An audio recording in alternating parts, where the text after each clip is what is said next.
Sometimes on the same day. This is true. I typed it all.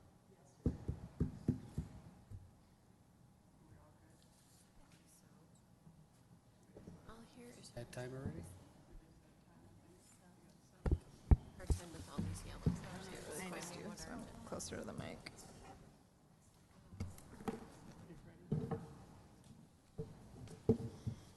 Okay, we'll call the meeting to order.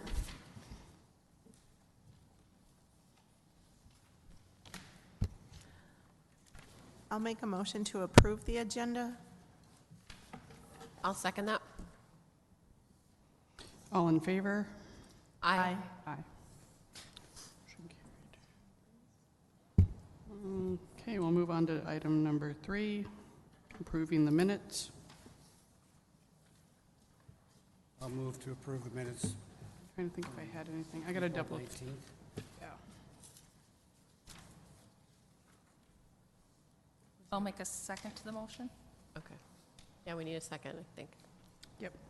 I was just double checking I was here. that I didn't have I any did read notes. them. Good. Okay, all in favor? Aye. Motion carries. Okay.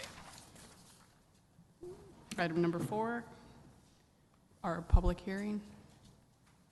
Madam Chair and members of the commission, tonight we actually have 3 public hearings. So we'll go back to back to back. First one is related to the solar ordinance. It was most recently reviewed by this group on April 19th.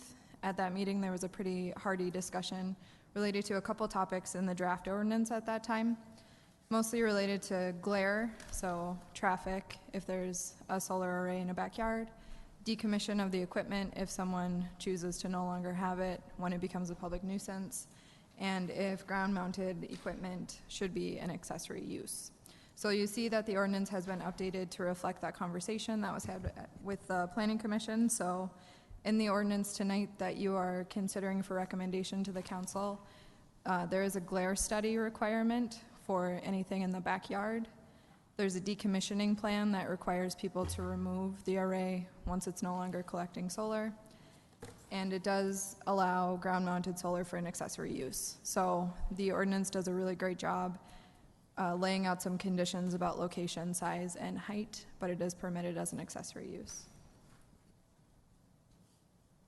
On the screen now is a table that's within the ordinance that lays out where they are permitted, if they're permitted on the building or as a ground-mounted system. And as you'll see, the system must be accessory to the principal use, but they are permitted within most residential districts, the only one being the traditional residential, which encompasses most of downtown, which was felt that would take away from the historic charm. So at this time, they are permitted in residential districts, except for the traditional residential.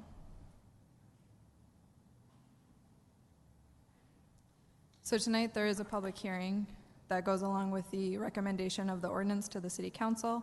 So after discussion, feel free to open up the public hearing.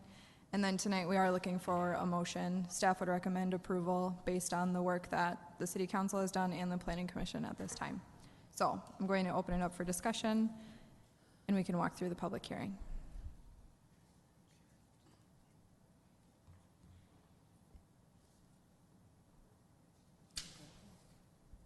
We discussed before we opened the public hearing, right? You may, yes. Right, so I think I'm just trying to clarify on what I remember on the glare. Yes. Okay. So if it's ground mounted, you don't have to do like a formal glare study. So Formal, there's like an informal way of doing it, which is on page 4, item Correct, number yes. D. Page 4, item D, which is different than page 5, item D, using the tool, solar glaze hazard analysis tool. Which kind of makes sense, but I just wanted to make sure, like, we're talking about, because you know in Part D it says, must provide an analysis or technical documentation from the manufacturer of the ground-mounted solar energy system. So this is residential, right? Correct, yes. So that's like me putting in something and not I'm and trying to make sure that it's not impacting the glare of my neighbor, right? Yes. So as far, and we don't have to go through this other process on page 5D. Correct. So 5D is for the community solar energy. So if you picture like a large farm acreage that would have several solar panels as opposed to a residential property, which would have a smaller array. So the beefier study that would be required would be for the large community solar projects. Which would be more of a commercial Correct. project, right? Yes. Okay. And just to be clear for those community solar projects, they're rooftop only. They cannot be on the ground. Right. So we are not allowing any ground large solar within Carver. Large, so if it's question. an Good accessory, if it's an accessory use in the residential, it just needs to meet the same that like a shed would. So, No. Let me No, be, what outside of residential then? right. So in east of Jordan, Mm-hmm. there are several large farm fields that have been converted to solar. That is not allowed within this ordinance. no, not within this ordinance. Okay. Is there a plan to be a separate ordinance for that? I think if there was need and direction from the council, but at this time, no. Okay, so this is specifically so the solar energy ordinance is really only about accessory use. In residential districts, yes. Okay. And then, can you go back to the table that you had? Sure. What's a TR? Traditional residential. So that's mostly our downtown within the historic district. So what's outside of downtown referred to as? So the RUS is residential Gotcha. unsewered. Okay. R1 is low density, ranging to R3, which is Okay. higher density. Okay. Because where did I see it in the ordinance?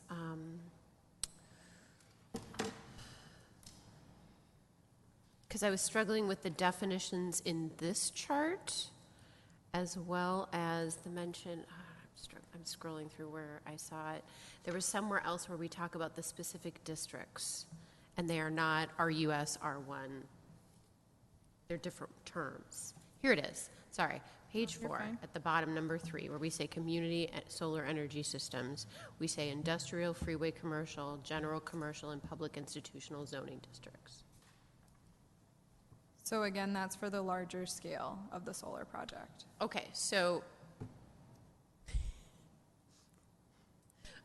I'm sorry, No, I'm struggling don't be with the sorry. difference That's why between it's a that discussion. paragraph and this chart. So is the community solar energy systems not on this chart? Correct. Okay. Okay. Because the table was before we got into the two sections in the ordinance. That's why I was confused. We might want to move the table to that section of the ordinance. I don't know. If I had a hard time understanding it, I don't know. Someone else might as well. And something to think about too is if this ordinance is adopted, it gets layered into our zoning code. So there is some context both before and after that lays out some of these definitions clearly, Okay. just not within this specific section. Okay. But technically, in an area zoned industrial, somebody could want to come along and put in a Community. community solar. But they could only mount it Project. to the roof of a building, Correct. per this ordinance. They could not put in a ground installation of Is that just true? solar panels. That's Yes, what this- sorry. That was my question I had before, and she said yes. Okay.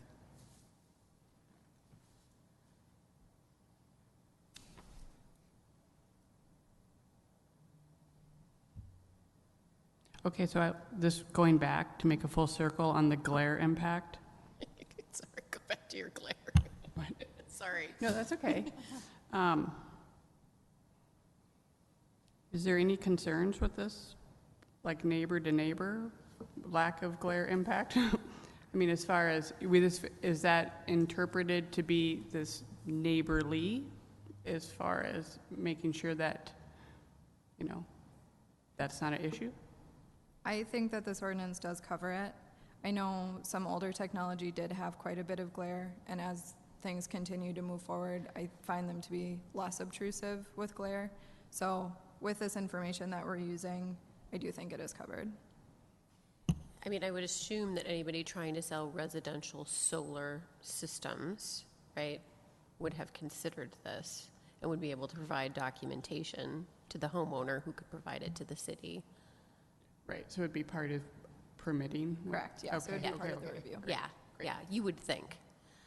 It is You're- required. You're in this assuming ordinance. legitimate. I'm assuming that, You're assuming I haven't legitimate. personally researched putting solar panels on my house, but I Or would. freestanding panels. Or You can do that freestanding in your panels in backyard, right, well, for as a well. residential use, I have not researched this, but I would assume that that manufacturer would have considered, oh, it's going to be for residential use, let's make sure it's. I mean, anything that neighborhood-friendly. you look up as far as like the negative or concerns of, or really this and screening, Yeah, that at least I could find as far as the controversial topics. So on that same note then, is screening part of this as well for residential? Or is that only for like a bigger community garden? So screening gets a little bit challenging, just because depending on where the sun is, you hope to have optimal sun hitting the Right. panel. So screening is Especially- not right. called out. Especially for ground mounted. Right. Your roof isn't really as, well, it could be, I suppose, depending on, I mean, if you had like a really high, two-story roof, and then your neighbor behind you is a little, depends on what the angles all come down to be. yeah, I think more of the issue is the glare Right. in that scenario versus screening. So you feel like the due diligence is embedded in this? I do, yes. Okay. Any other thoughts on that? Madam Chair, if I Yes. could make a comment. Dana? I would just say, we've seen several iterations of this over the last several months and talked about solar, I think, at several meetings here. And I just want to say, glare was one of the things that I brought up as a concern in the residential areas previously. And reading through all the stuff that has been presented here this evening, I think staff's done a great job taking in all the information and the feedback, both from us, council. And I like what I see. I think you've done a great job to address the concerns that we brought up with glare, setbacks. We talked about screening and the challenges with all those. So I just want to say I'm pleased with what I see, and I'm very comfortable with what's being presented here this evening.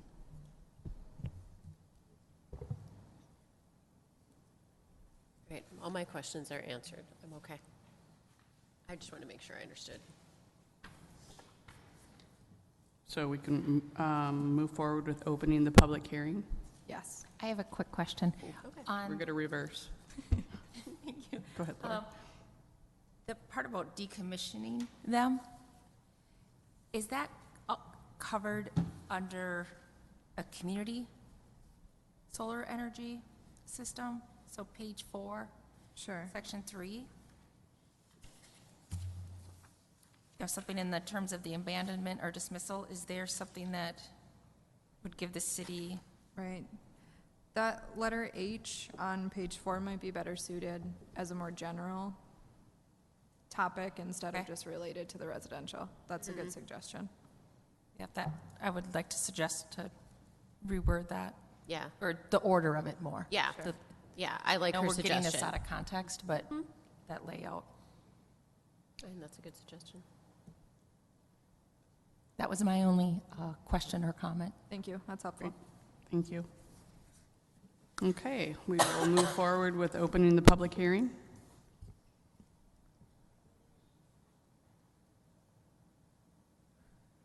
Any public comment about the solar energy? Okay, well, we're going to have 2 more public hearings, so stay tuned. Way to sell it. Okay. So if we don't have anybody that move forward, we don't have to, do we still close it? Yes. Okay. I'll make a Motion- motion to close the public hearing. I'll second that.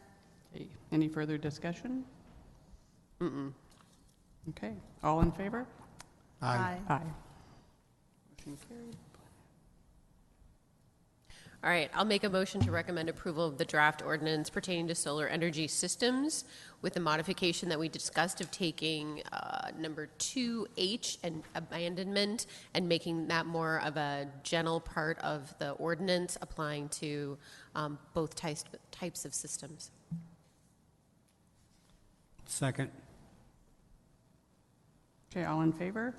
Aye. Aye.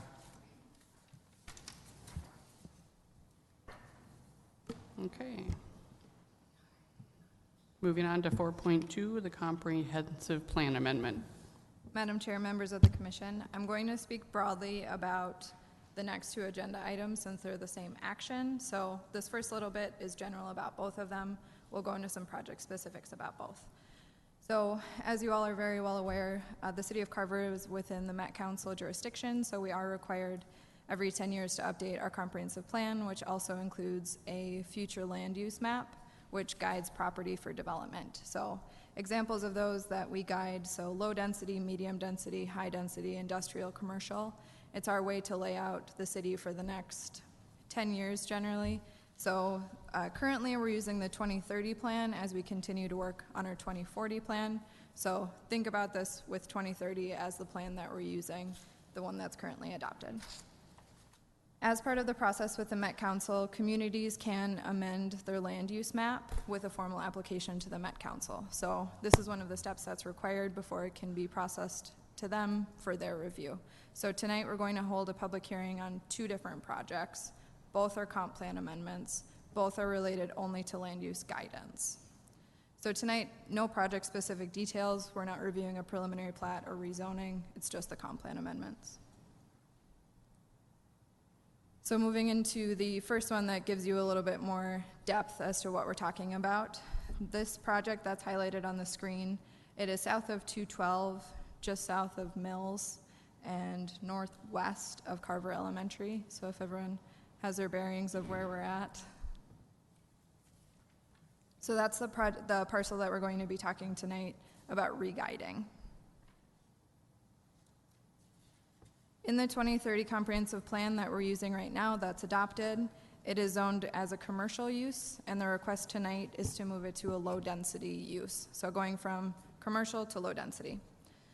Low density would allow for 2 to 4 units per acre for development, and the project's being worked on by D.R. Horton. It's a project that's being called Meridian Fields at this time.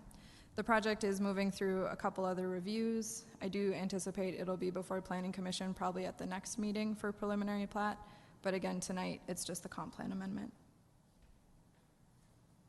So what does that look like visually?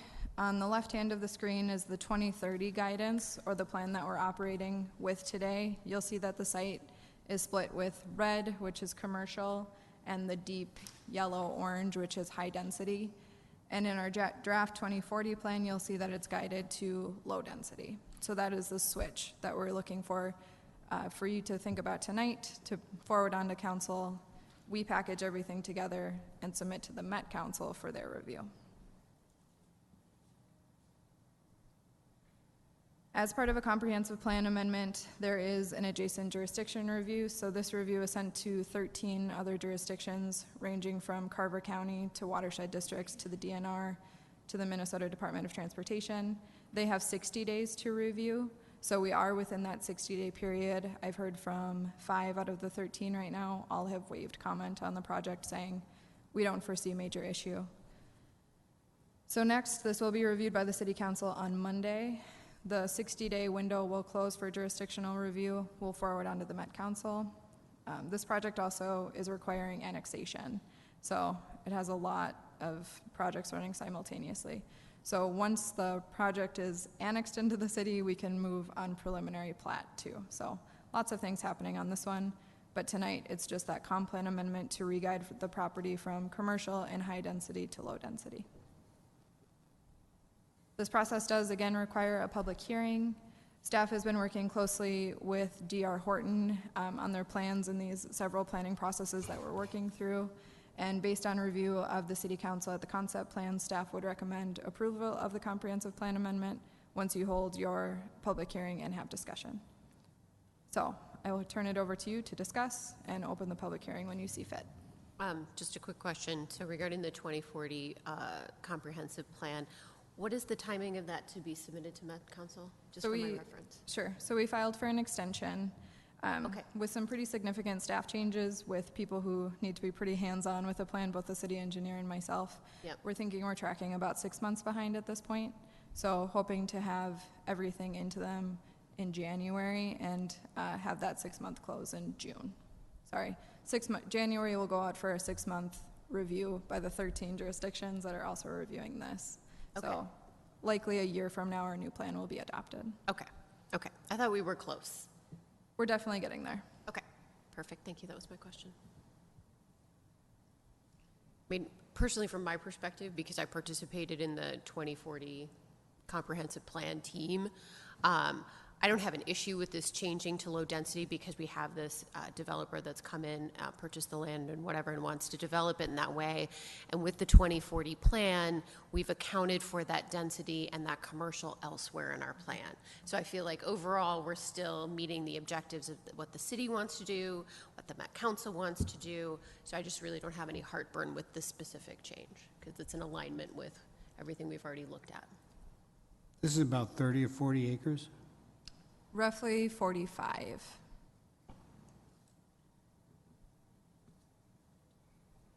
The amount that's going from high density to low density, is that amount, is 45? Not the whole? No, so the Well- entire property is roughly 45 Okay. acres. And again, like Joy was saying, at this point in our comprehensive plan process, we can account for those changes elsewhere. Yes. It's a pretty good time for this to be happening because we can Yep. think about it in more of a fluid way instead of thinking we need to change another spot immediately. Right, but there's still opportunity for that too as we move forward on this Correct. comprehensive plan if we would need to. Most people don't really quibble about moving to low density. No. No. No. And I mean, you know, when we did the 2030 plan at that time, we didn't have the school, we didn't have That the park neighborhood. and ride, we didn't Right. have any of that stuff, and that's really what's driven this particular development. So, you know, I like what we did with the 2040 plan. I think it's appropriate. We're still keeping a portion of commercial there, and we added commercial and higher density elsewhere in our plan to compensate for that loss, so.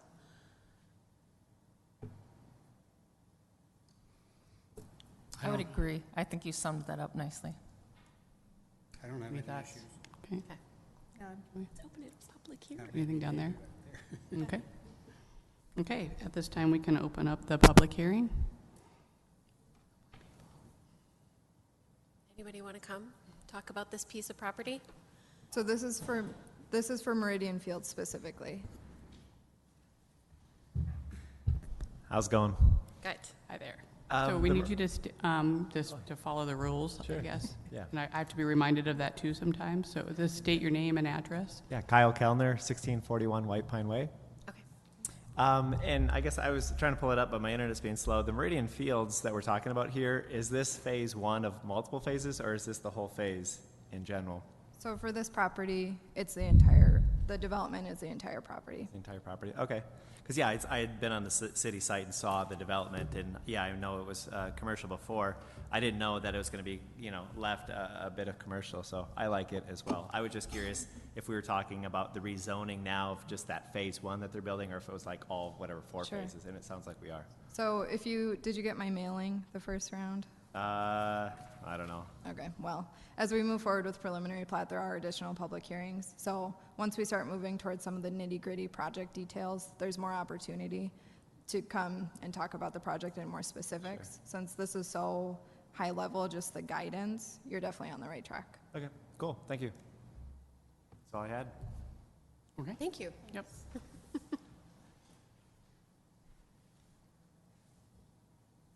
Okay, I'll make a motion to close the public hearing. I'll second that. All in favor? Aye. Aye.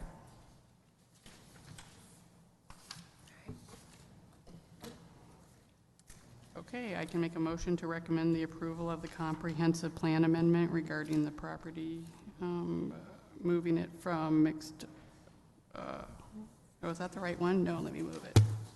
Hang on just one moment. It's backwards, right? Yep, Yeah. they're testing us. They are testing us.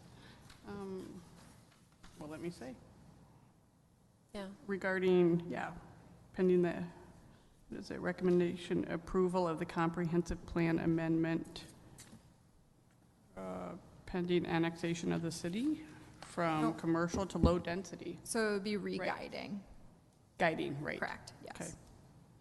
I'll second that. Okay, and all in favor? Aye. Aye. Sorry about that. We have our pages reversed. Okay, so we will move on to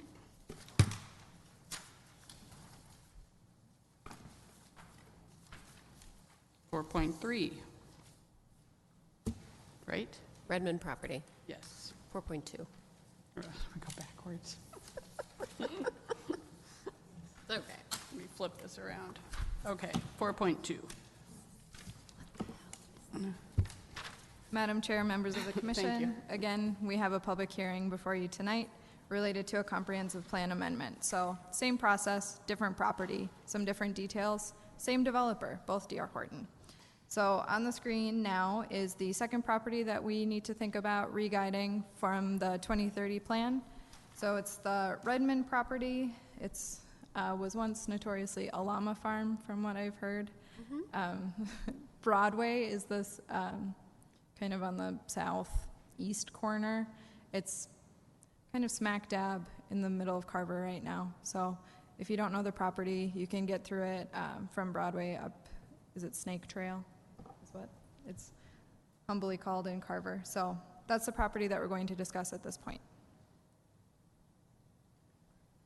So in the 2030 plan, again, the plan we have adopted today, the property is guided for a mix of low density, so that 2 to 4 units per acre, and medium density, which is 4 to 8 units per acre. The request tonight is to re-guide the entire property to low density, so moving away from the mix of the two just to low density. Again, D.R. Horton is working on the development of this project. This one's a few steps behind the Meridian Fields project. We haven't seen a formal concept before council at this time, so I don't have as many project-specific details, but again, we're just thinking about the guidance of the property. As a visual, the 2030 plan, you'll see, has a pretty clear line of the medium density and the low density. This property is unique due to the amount of bluff that is on the property, that hitting a medium density across that site likely would have been challenging, just because there isn't a ton of developable space that would need to hit the 4 to 8 units per acre. So again, in the draft 2040 plan, the entire site is guided for low density residential. Could someone help me with the logic that I remember talking about this at the 2040, but I just want to remember our logic of why we moved that to all low density, because I think originally we had that northern portion medium density because the adjacent property to the west was more that medium density townhome. Sure. Right, but that development kind of evolved over time, and I think some of it did convert to single-family It did, home, yes. which is why we then said, okay, it's okay to make that whole entire property then low density. Right. Okay. I also, based on the site size and how much of it is developable, Yeah. it would be tricky to hit that medium density. Yeah, because there's some elevation issues with that property, aren't there? Correct, yes. Okay. There are two pretty, compared to the site, it's two pretty small pockets that could develop. Okay, thank you. Sure. That's what I thought. So you're saying this is much more realistic for this space? I mean, like really It's operationally? more realistic probably for the topography. It's also fitting in better with the adjacent properties now that they have developed than what we were thinking 10 years ago when we did the previous one. And again, my same comment stands for this development, right? We've accounted for that difference in density elsewhere in the plan as well. Have we? Not this particular piece. I mean, we have, How much of a change is this in numbers? I mean, how big is that medium density? So I would say the site is roughly 60 acres. I would account that 40 of it was likely medium density, but again, I would say 30% of that total site area is developable. moving towards the low-density residential also gives us a bit of opportunity as staff, moving forward with the planning commission and council, to think about this area for some preservation as well, just with the ravines and the bluffs that are in there. Yeah. So thinking about it in a way that could benefit both people who are living around the project, but also the city, if we could get a great trail connection through there. So, but speaking to your concern, you want to make sure that we're accounted for throughout the comprehensive We plan and the didn't, difference. we didn't make changes to account for this change. We did for the other one. Oh, really? Is that right? No, in the draft 2040 plan, this is low density as well. Okay. That's what I thought. Because we have higher density added out further west. What was that? We have high density that we, I think, Was that we add. north, There's more north North of and more 212. west. Correct, Correct, yes. correct. A large majority to the east of this property is already developed, so much I mean, of- in the comprehensive In the plan, on the comprehensive north plan, side yeah. of 212. In the draft On the 2040, western edge, yeah. even like west of Mills Fleet Farm, Correct, we've- and north of Right. that area as well, yeah.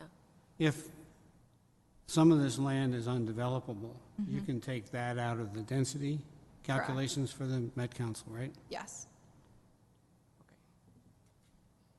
Madam Chair and City Manager, I have some questions on the ratio of how many homes per acre. Okay. So I understand about 122 acres, and I like the idea that we would maybe have access to some of the topography and be able to, get some preservation in there. So in theory, if there's 122 acres and the low density is 2 to 4 acres, would they be looking at 244 to 488 homes? No, I'm going to pull up the acreage. Or is it just that what we're thinking is maybe 60 acres that's buildable?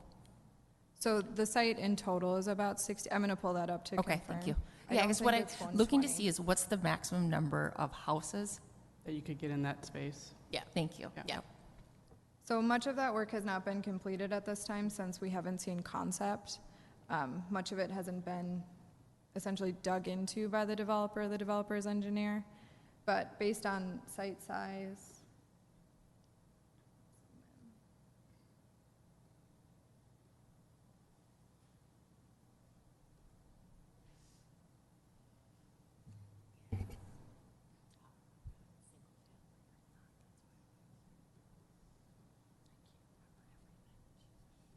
you were right on the nose. It is 122 acres. I feel like you may have looked that Oh, up.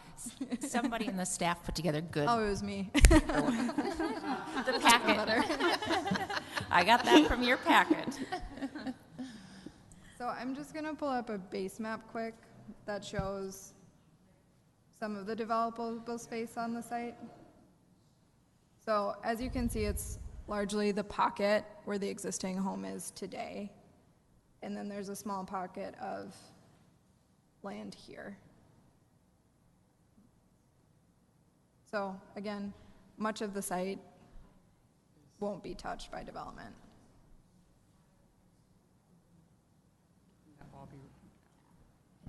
It's all going to be adjacent to single-family homes, so it fits better. So is that ratio of 2 to 4 homes per acre? So you net out the, like, You the net out. bluff. So Okay. I can't tell you off the top of my head what it No, is, but- just because I don't know the topography But of that site visually, it well looks enough. like I we're think going to there's be bluff okay. in there. Well, there's some. There's a ton of bluff. Yeah. Yeah. Definitely less than half. Yes, absolutely. Probably say. Assume the llamas are gone. Oh, and can you explain the little strip that comes down? Yes. What happened there?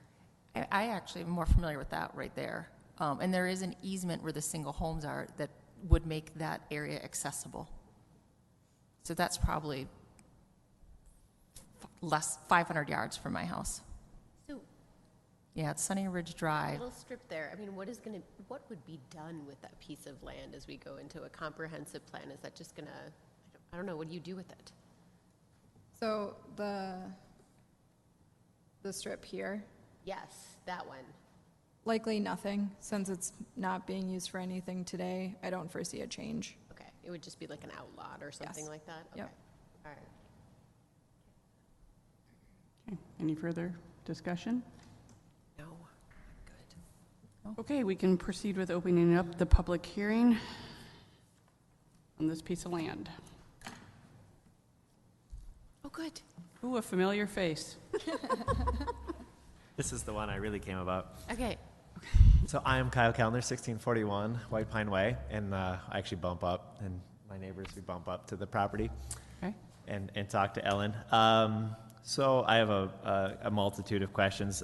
First, we'll start with kind of Lori's line of questioning. So out of the 122 acres, I guess if I'm D.R. Horton, and I have my map, which I did get in the mail from you, I'm going to put the house right on the bluff and then sell you 2 acres behind it and say you have a 2-acre house, you have a little postage stamp front yard and then 2 acres behind it.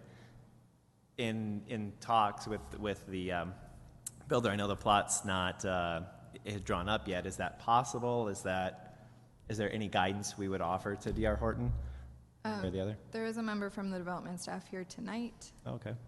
so it would probably be a discussion. At this point, since we don't have concept, I can't speak much to the really specific nitty-gritty of the project. So are you questioning if it would be like one home?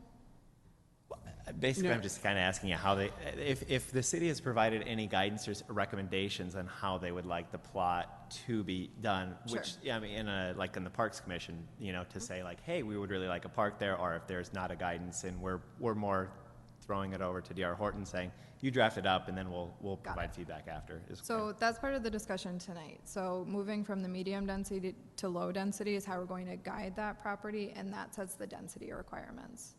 So it's moving from a mix of 2 to 4 and 4 to 8 to 2 to 4. So this map is the city's way to say, this is how we want it to develop. Sure. Right, but to yours, I think I understand your question as far as like the unbuildable portions Yeah. of the property. I think that's what you're trying to get at. Yeah, does is that like, count? Right?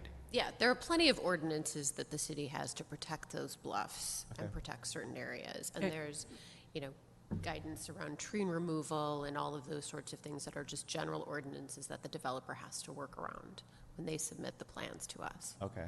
But I don't So- think it prevents them from doing a 2-acre lot, like you say, and here's your buildable pad. Yeah. And you have an acre and a half of unbuildable, because I live on a bluff lot, Okay. and And they didn't sell it to you as a big space? Bigger no, than we your knew pad. that there was some guidance on you're not allowed to adjust your vegetation and build beyond this point. Sure. So both the city and the Lower Minnesota River Watershed District have bluff ordinances in place Okay. that protect these natural resources pretty fiercely. So through development of this property, I do anticipate a large majority of it will be in an outlot that will either be owned by the city or an HOA. So people can't go in there and build things or remove trees or do any grading work. Okay. So the site is pretty fiercely protected by our bluff ordinances. Okay. That's good to know. Yeah, so if they were to go, like, guys, I know there's cheese caves and other things too that Ellen wanted protected, so that you guys have right of way, so to speak, with that. Correct, yes. So if I am the homeowner, I guess to go back to my original question then, and I buy the house and I buy 2 acres, an acre and a half of it is behind it, it's undevelopable. On my taxes and stuff, it still says I own 2 acres, right? But So- really, the city has right of way on that. We likely will not permit any bluff to be on a private lot, so it'll be entirely within an outlot. So no property will have an acre and a half behind them, Oh, okay. just because it gets a little bit trickier then for us to maintain the bluff area, just because it's harder to say you can't do that to your property, but if we can say it's city property, we can't have you doing anything in that area. We So- have some more teeth in the Sure. situation. So then they'd be sold the small property, not the bluff wouldn't count. Correct. So, okay, so that leads me into my next question then.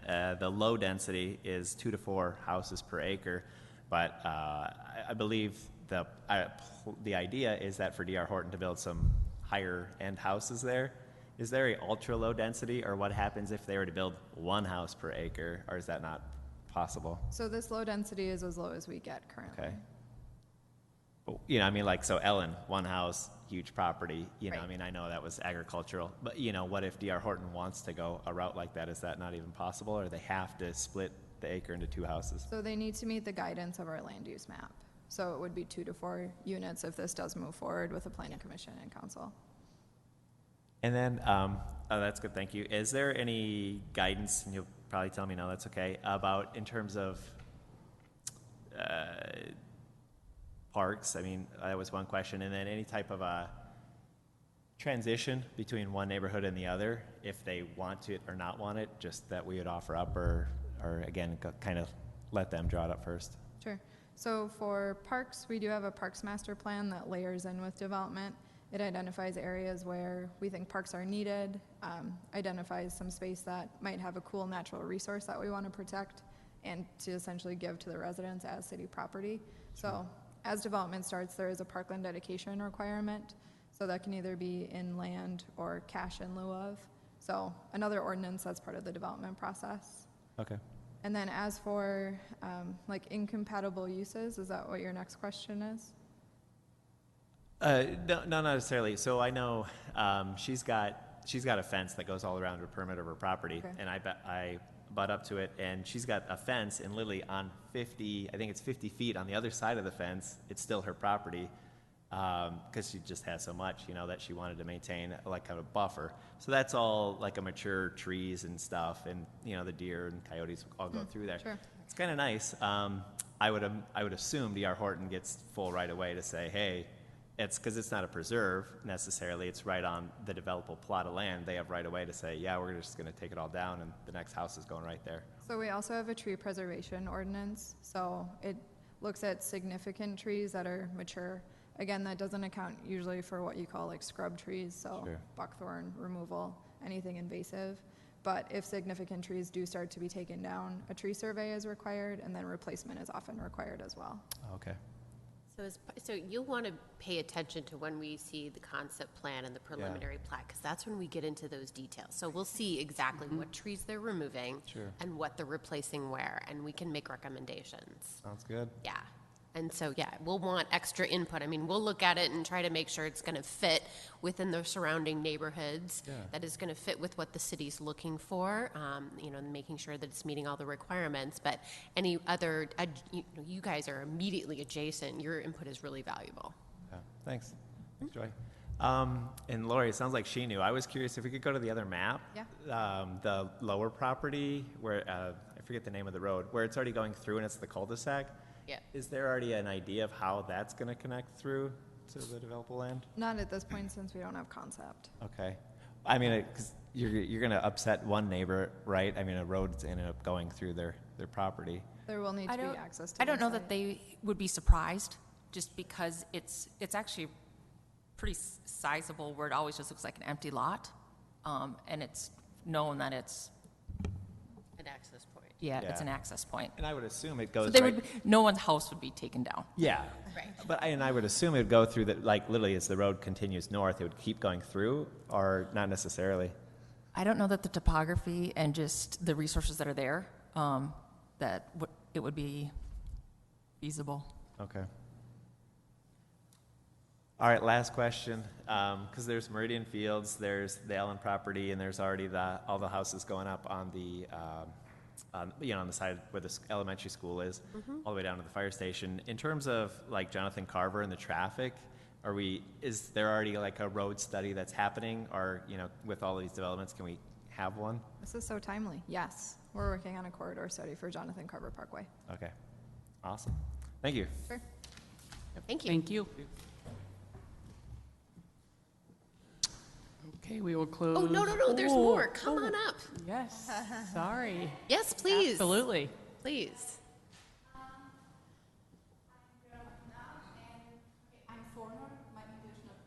I'm going to have you, Yes, that'd be helpful. Yeah.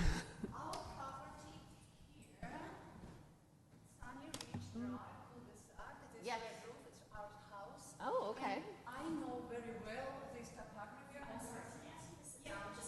This is broadcast live and people can. Yeah, okay. Yeah. Thank you. So I know very well this topography of this property.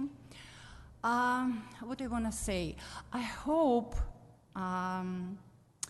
builders, they will build low-density houses because my concern about nature, about environment, because over there lots of deers, baby deers, turkeys, fox, coyotes, unfortunately, raccoons, so many animals. And it's beautiful to watch them like in the winter, in the summer. So it's already when somebody will build low density houses, it will scare them out. But still lots of woods over there because they still can live over there. And again, if it will be high density or medium density, it's more people, more cars, more everything. So we can lose them. And it will be very sad, like for me, because like every day we can see this beauty. And question again, because like, sorry, I can't understand everything what people were talking. It meant houses are gonna be built only where is what like light green areas. It's not gonna be trees cut down, tear down, because also there is big grave, correct? Where people buried. Yes. A cemetery? Big grave next us house, and where is big line, where is ravine, next ravine, at least 6 old graves. Next ravine. Okay. Can you speak to the preservation of So, cemeteries? I So mean, it that's just- not going to be an issue, right? so it's just my concern about environment. It's so beautiful place, and I hope it will be like low density, and we still can watch and enjoy all these animals what around us. Yeah. Okay, that's my story. Thank you. Thanks. It sounds like we're making, the right recommendation here because we are recommending the property to go from partially medium density to all low density. Good, And that's in thank you. alignment with what you're looking for. Thank you. Thank you. Any further comments? Yes. Come on up.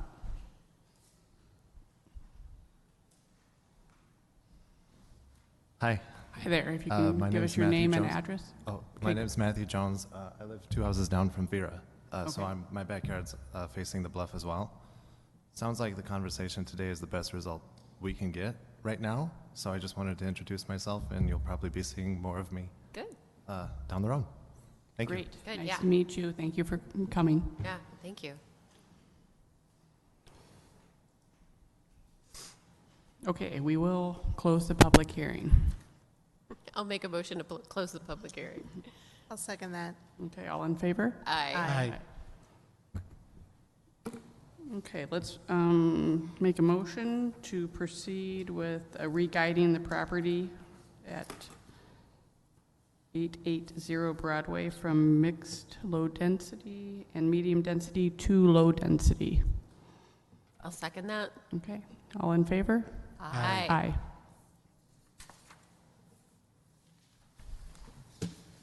That was the end of the public hearing fun. That is the end of the public hearing. Great.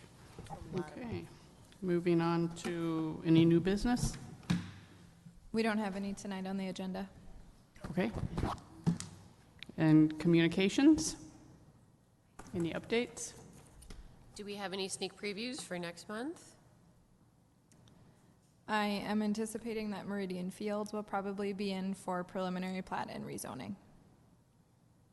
Okay. Can you say what the first name was, or the? Meridian Meridian, Fields, so thank the you. first comp plan amendment that we looked at. I'm going to be absent from next month. Okay, Just thanks for letting me FYI. know. Yeah. Holy crap. I will be as well. Okay. Will we be doing a comprehensive plan as well? Or are we going to be Yes, I'm working to Catching up schedule on it that? probably the first week in June. in June? Yeah. Okay, so not tied to the planning commission times? No, I'm hoping to break it off just so if conversation needs to continue, it can, Okay. instead of having that hard cutoff of a meeting start time. Okay. Any other questions? Communications? Did Any anybody? Lions? announcements, updates? Did anybody get an invitation from the water district? To the what? The Yes. lower Minnesota, Carver Watershed District. watershed district. No. Oh, I don't think. Because they're doing a cruise down to Minnesota What? on the 20th of June. Actually, it's a 3-day, so it's one day is Minnesota, second day is, I can't remember, was Crap, I'm out of a town. bus tour, Oh, and then the third day was a training session. So it's 21st, and 22nd. out of town. That's with our planning commission. Our planning commission meeting is on the 21st. 21st, correct. Can't go to that. We I could do wasn't it on a going. boat, maybe. I was going the other 2 days, though. Okay.